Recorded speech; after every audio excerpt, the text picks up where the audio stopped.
This is a continuation of the video, Am I Worthy of Being Rich? But now we will discuss it deeper, darker, and more chaotic. Welcome to the channel. Alright, first let me tell you some background.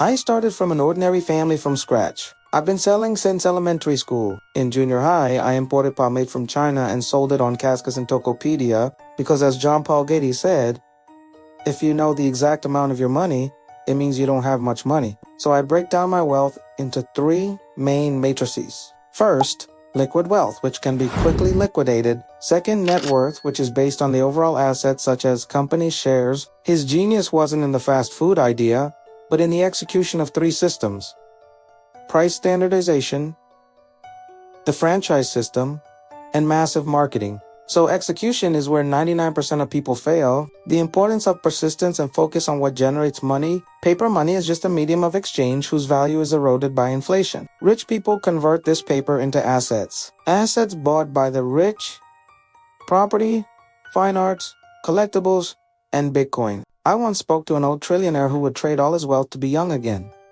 Age is a very valuable asset, quoting Achilles. I would rather be a slave in this world again than be a king among the dead. Life is short. It's important to find something worth fighting for. After watching this, there will be two types of people. First, those who give up and return to their comfort zone. And second, those who become beasts ready to compete and chase wealth, quoting Alexander the Great.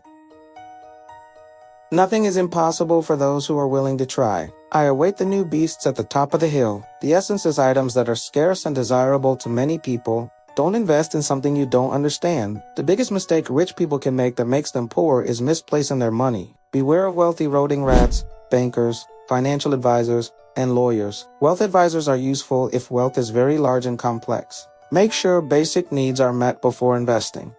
For young people, take more risks with investments. For older or risk-averse individuals, barbell strategy. Avoid stock mutual funds due to high fees. Index mutual funds are better. Money market mutual funds can be an option because they are not subject to tax. Foreign indexing can be considered. Cut all negative energy during the execution phase. If execution fails, don't repeat the same mistakes. It's important to find a mentor in the same industry whose life aligns with what we want. It's not about designing a career, but about finding an industry where we can enter and make a significant change. My past mistake was thinking I was the smartest and doing everything myself. Even though humans are limited by time, it's important to find talent smarter than you in their respective fields. Characteristics of good employees: smarter than you, ask intellectual questions, and love their work. Don't look for a copy-paste of yourself, but someone who complements your weaknesses. Finding talent is a trial and error process. To build a good work culture, set an example. None of my employees can say they work harder than me. 2. Recruitment guidelines. Ignore the first feeling and always recruit the best. Good talents usually already have jobs. It's the owner's job to take them. For example, I saw the transition gap from Cascas to Tokopedia. When Cascas was still popular, I used Tokopedia's then cheap ad features and added value to my product through copywriting. I also saw a gap where many MSMEs did not understand copywriting and advertising. So I founded an advertising agency. One time I made a Facebook advertising campaign for a garment factory, and another time for a restaurant. I utilized location targeting on Facebook ads to target people around Bandung who were interested in clothing and food. So success favors those who can find gaps. Seneca said luck is preparation multiplied by opportunity. Preparation is a skill set. Opportunity is the gap. The courage to stab the gap when opportunity comes is what differentiates successful people.